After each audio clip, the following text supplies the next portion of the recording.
Oh yes, I won. But next time, I will fart on your face. Oh, mutant.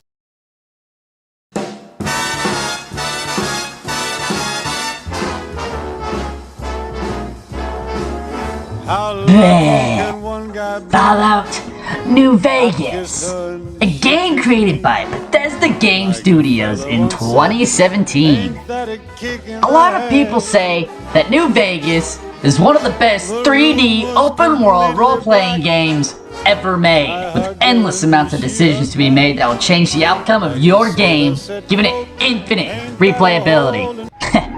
Or so I say, if it wasn't the worst game ever made! That's right, folks.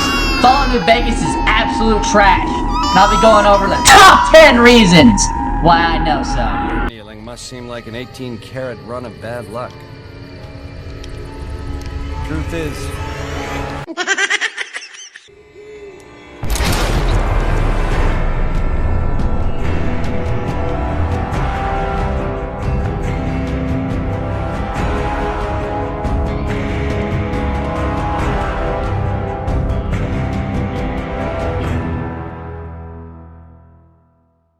Number 10. There's no hub world. This one's just stupid. It's a no-brainer. All the cool games these days have a hub world, where you can look at all the in-game collectibles, weapons, and clothes that you've acquired over the time that you've been playing the game. Shockingly, this is something that even bad games like Fable 3 just happen to do right. If you want to look at the items you collected throughout the time you've been playing, you have to put them in the middle of the desert in a random house. This is so unbelievably stupid, because there are so many empty houses in a New Vegas world. People who play this game will obviously forget where their base of operations is. And just to let you guys know, I am aware that the Lucky 30 exists, but there's no way you can get me to sit through 40 loading screens just to get to my base.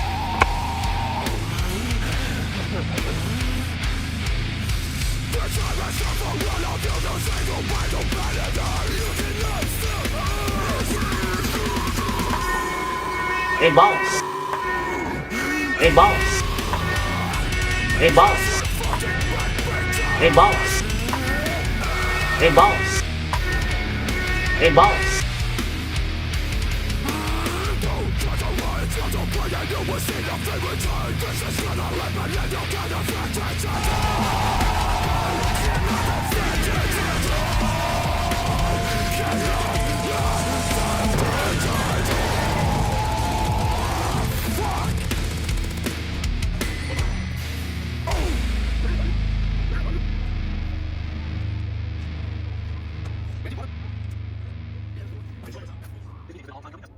Number 9. The game is fucking orange. Alright, fanboys, listen up. I'm pointing at you. You played this game, so tell me.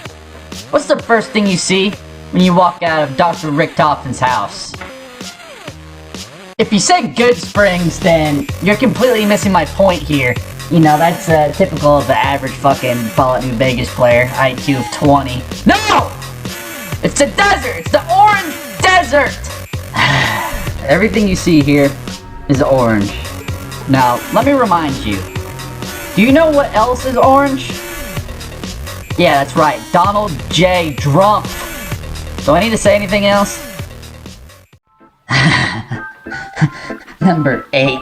The graphics. This game is so ridiculously ugly. Didn't Todd Howard say this game was supposed to have 16 times the graphics? 16 times the detail.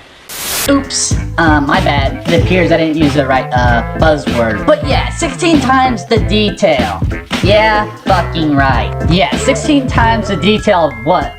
Kindergartner's stick figure drawing? It's a joke. I've seen more graphic fidelity in indie games. The whole game looks like the directors of Walton vomited on the set. Alright, we're now at number 7. No meaningful NPC interactions.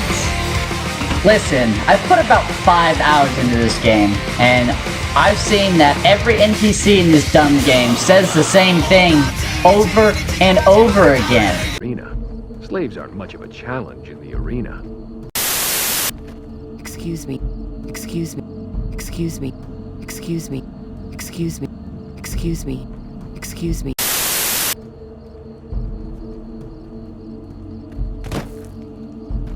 Cut it out, will you?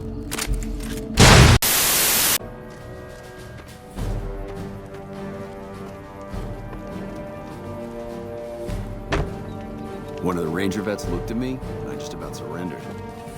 Patrolling the Mojave almost makes you wish for a nuclear winter. None of the NPCs actually say anything meaningful, and there's no dialogue options. The only dialogue boxes that exist are on the only 3 faction leaders that exist in the game. Looked at me, and I just about surrendered. It's been a long tour. All I can think about now is going back home. When I got this assignment, I was...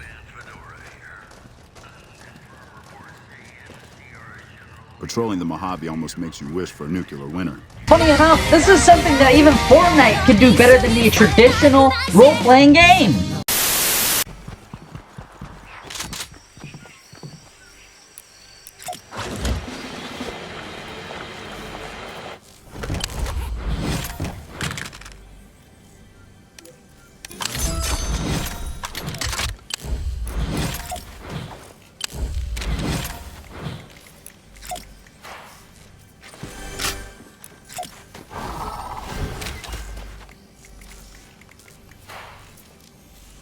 Number 6.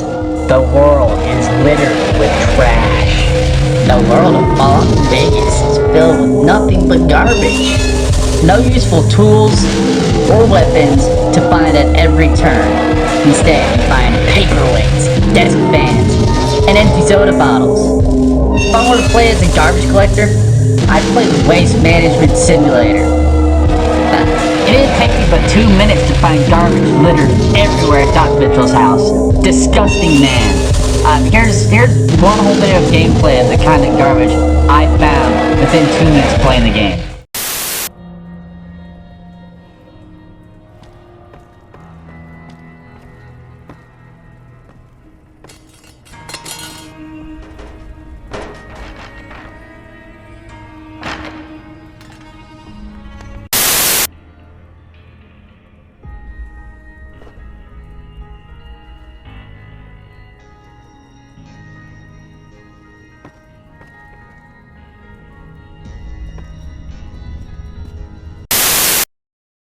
Hello everyone, this is Chakawet here, and today I'm going to be presenting to you my top 10 LGBT+ characters of Fallout. And for number 1, I have chosen Arcade Gannon. When Arcade was a young child, his father...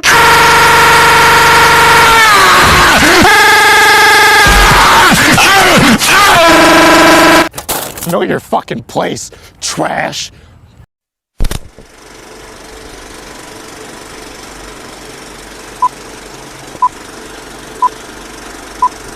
I want to dress up like a clown and have sex with children and kill them. Yeah, this one's a pretty big deal.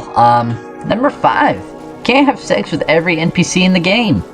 You know, for a game that lets you do whatever you want, there's not a whole lot of people that you can copulate with.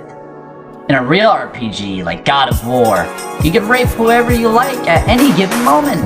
Look, I'm just saying, if I was a game developer, or Fallout New Vegas, there would have been a mechanic where you could sneak up behind limited children not paying attention and have sex with them and kill them.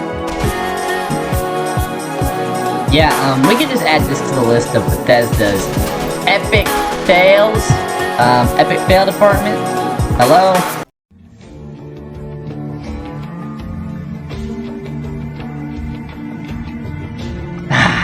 Speaking of the former, number 4. You cannot have sex with children and kill them. You know, for a game that claims to be so real and down to earth, you'd think that you'd be able to do something so simple. I was so excited when I heard the Legion had slaves, and I was totally let down when I learned you couldn't purchase any of them.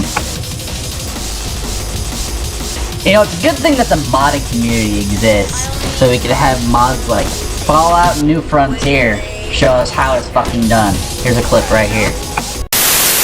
What's up? What do you mean?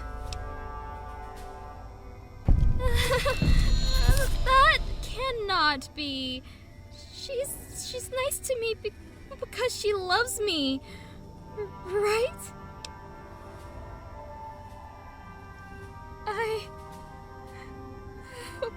What should I do? You won't abandon me, right?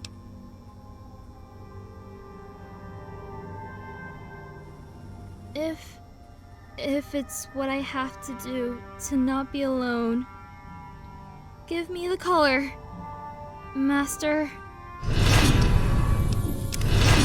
Gear up, soldier! Motherfucker! Number 3! Game doesn't take place after Fallout 4. Instead of just continuing from the previous title like every game has before, we get a whole new freaking story about some damn male guy who got shot. Wow. Who pulled that idea out of their prolapsed anus? You know, I really wanted to know what happens to the sole survivor with this next installment of the game, but instead we get this exposition dump about someone who has no meaningful connection to the world. Really just as interesting as the next USPS driver. Stands for United States Postal Service, by the way. If y'all didn't know.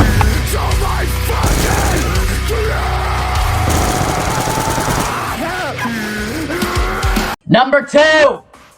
The bad guys are uninspired and boring! You gotta be fucking kidding me with this shit. Listen, Little Caesar was already a guy, and he died. Why would they put another Caesar in this game? And not to mention, he's like really condescending and boring. He sits here and talks to you over and over and over and over and over and over again, and he never shuts up, and it's about being stupid. Oh, please, and don't think I haven't forgotten about President Kimball, who's clearly a ripoff of John F. Kennedy.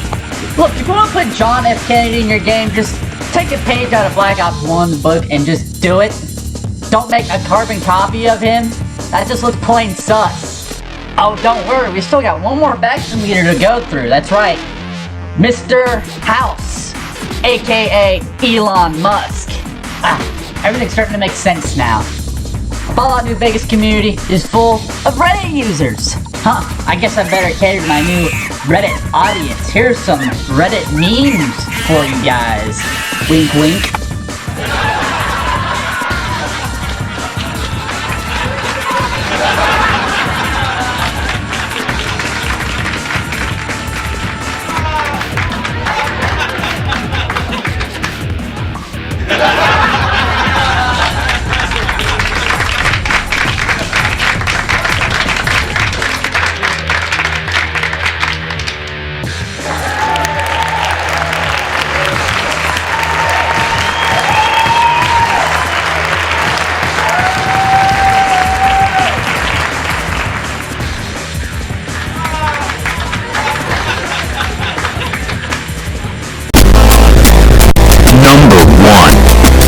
Sanctuary.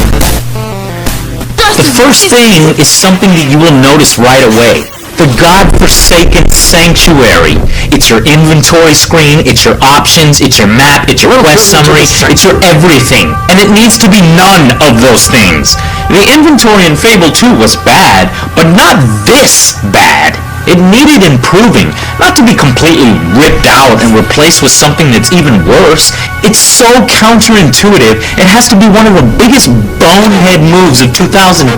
What do you do about it? To do anything other than hit people or fart in their faces, you need to go to the Sanctuary. The process is unnecessarily long. You load it up. You walk into the room where the thing is that you need, you walk to the specific podium, you press and hold the A button, which is retarded in itself, you equip the item, then you leave the sanctuary. Here's another example of how annoying it is. I wanted to give my girl a present, perfume, or flowers. So guess what? I have to position myself perfectly, walk up to her, interact with her, hit the gift button, then get transported to my sanctuary. She comes with me, by the way, ruining the surprise. Then get transferred to a new gifting room specific to gifting. You can't even get to this room normally in the sanctuary. It's a special room. She comes with you into that one as well. Then you walk up to some podiums.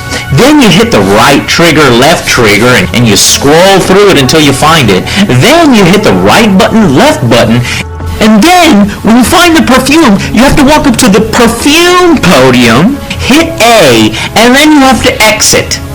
Then, as if that wasn't the most disappointing thing ever, she automatically has the perfume!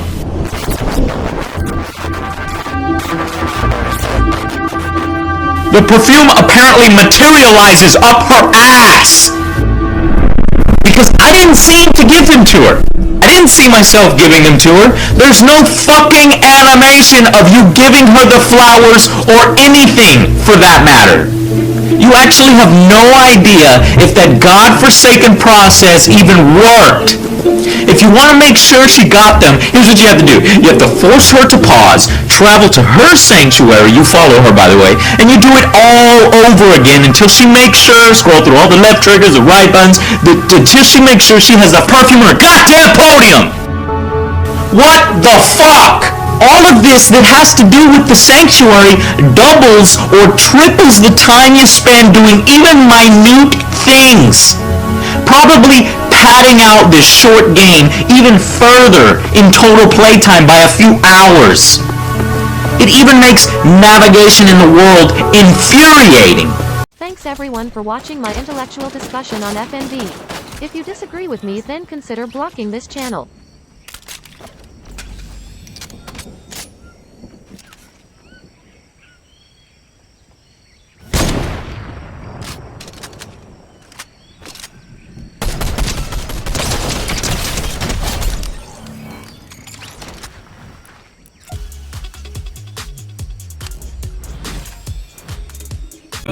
That's what we are.